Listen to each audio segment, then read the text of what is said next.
मैं गारंटी देता हूं कि इसे देखने के बाद आप मार्केट को बिल्कुल अलग नजरिए से देखेंगे। शायद आप अपने ट्रेडिंग सफर में बस इसी स्ट्रेटेजी का इस्तेमाल करेंगे। और अगर आप इस ज्ञान को प्रैक्टिकल कॉन्सेप्ट्स के साथ जोड़ेंगे तो बिना शक के आप एक सफल ट्रेडर बन जाएंगे। लेकिन आगे बढ़ने से पहले इस चैनल को सब्सक्राइब जरूर करें, वीडियो को लाइक करें और बेल आइकन दबाएं। असल बात यह है कि 100 साल पहले ही पता था कि मार्केट कौन कंट्रोल करता है। फिर भी ज्यादातर अनपढ़ ट्रेडर्स इस बात पर ध्यान नहीं देते। वे ही ज्यादातर हैं और वे पैसे खो देते हैं। डब्ल्यूओवी ने 3 नियम बनाए। अगर आप ये 3 नियम समझ लेते हो तो आप मार्केट में कीमतों के बढ़ने घटने का मूल सिद्धांत समझ जाते हो। पहला नियम है सप्लाई और डिमांड। ये बहुत आसान है। अगर मार्केट में डिमांड ज्यादा है तो कीमत बढ़ती है। अगर सप्लाई ज्यादा है तो कीमत गिरती है।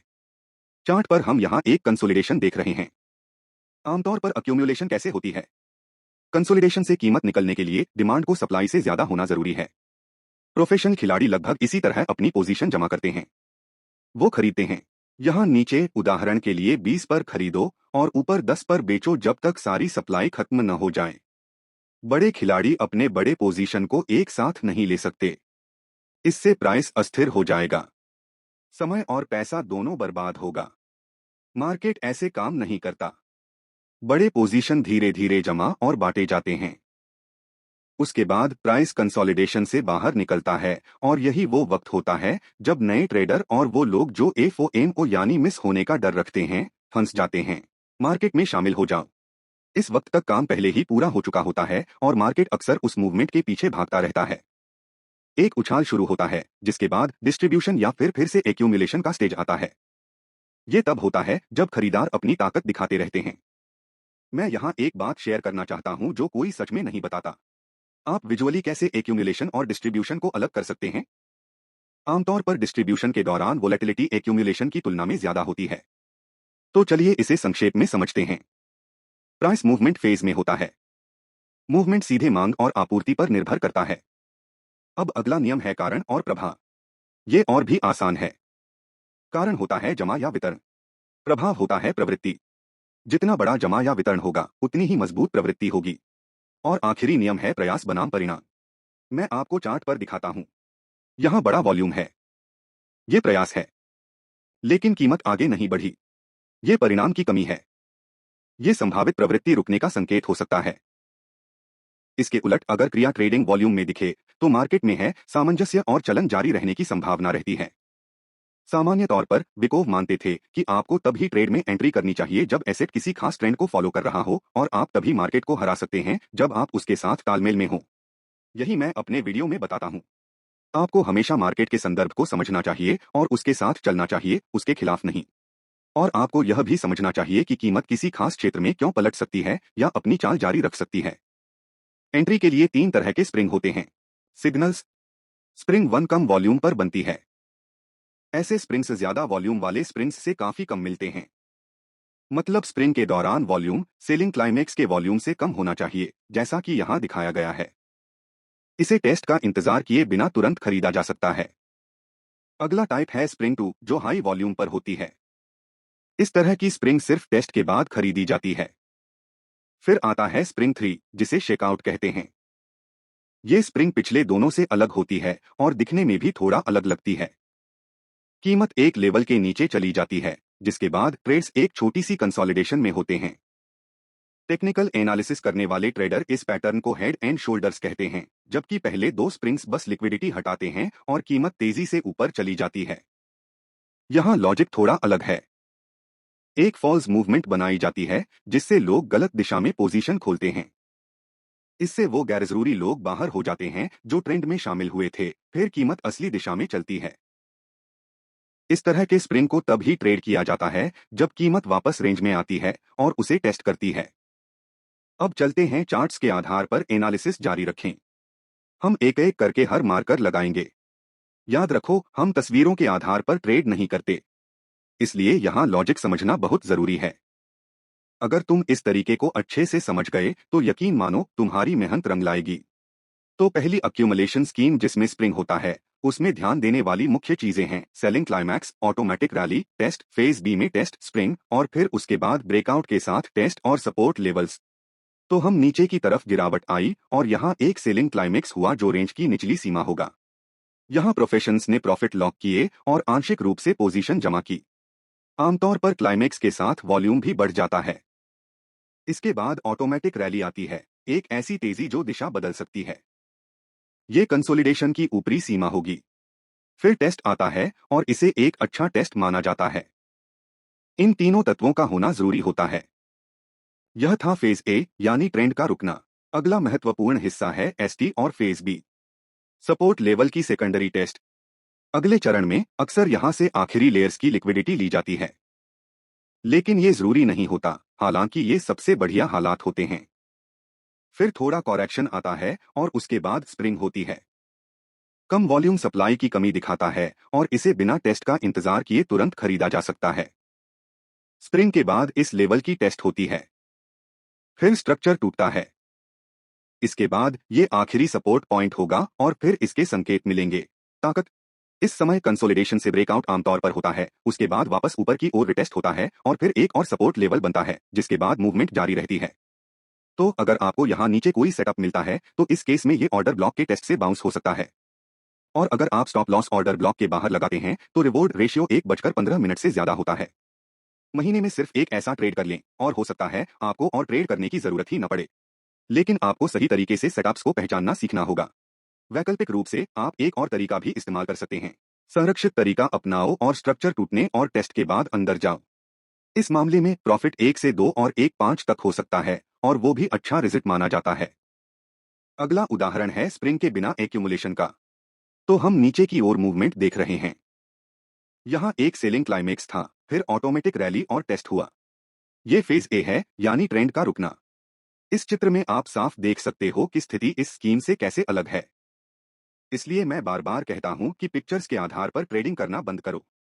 आपको चाहिए कि मूवमेंट की असलियत में जाकर उसकी लॉजिक को समझो। फिर थोड़ा सुधार होने के बाद फेज बी में टेस्ट आता है और सेलिंग क्लाइमेक्स के साथ लिक्विडिटी हटाई जाती है। उसके बाद यहाँ एक छोटा कंसोलिडेशन दिखता है। फिर दो सपोर्ट पॉइंट्स आते हैं जो आखिरी सपोर्ट पॉइंट्स होते हैं। फिर स्ट्रक्चर टूटता है और एक और एलपीएस आता है। उसके बाद कंसोलिडेशन से ब्रेकआउट होता है, ताकत का संकेत देता है और आखिरी सपोर्ट पॉइंट के साथ बैकअप होता है। यहाँ साफ दिखता है कि शैडो कैसे इस असंतुलन को भरता है। इस केस में प्रवेश बिंदु संरचना के परीक्षण का हो सकता था, रुकने के नुकसान के साथ एलपीएस के पार। जोखिम नाम अनुपात 1 से 105 होगा और यह एक बहुत उच्च गुणवत्ता का व्यापार नहीं होगा। अब आपको यह समझाने में मदद करने के लिए कि यहाँ उल्टाव क्यों हुआ। यदि आप 4 घंटे के चार्ट को देखें तो आप 8 घंटे का असंतुलन और इसकी स्पष्ट भावना देखेंगे। यही मैं बात कर रहा हूँ। आपको हमेशा किसी विशेष पैटर्न या मॉडल के पीछे के उद्देश्य को समझना चाहिए। अगला चलिए वितरण पर नजर डालते हैं। सिद्धांत वही है और लेबल वीडियो के नीचे विवरण में है। हम यहाँ थोड़ा तेजी से आगे बढ़ेंगे ताकि वीडियो को खींचने से बचा सकें। यहाँ ऊपर दिए गए योजना के अनुसार स्प्रिंग को वितरण के बाद उतार अप थ्रस्ट कहा जाएगा। स्प्रिंग्स की वर्गीकरण वही है। तो यहाँ हमारे पास प्रारंभिक बिक्री है। प्रारंभिक बिक्री या खरीद के लिए लेबल विशेष रूप से महत्वपूर्ण नहीं है। वे केवल चरित्र में संभावित परिवर्तन को इंगित करते हैं। यहाँ हमारे पास उच्च मात्रा में एक खरीद चरम है और यह ऊपरी सीमा है हमारी समेकन की प्रक्रिया का। अगला स्वचालित प्रतिक्रिया। यह समेकन की निचली सीमा होगी। फिर परीक्षण आता है और यह प्रवृत्ति चरण ए का रुकना है।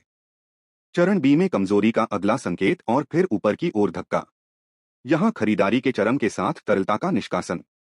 जैसा कि आप देख सकते हैं, मात्रा पहले से ही कम है।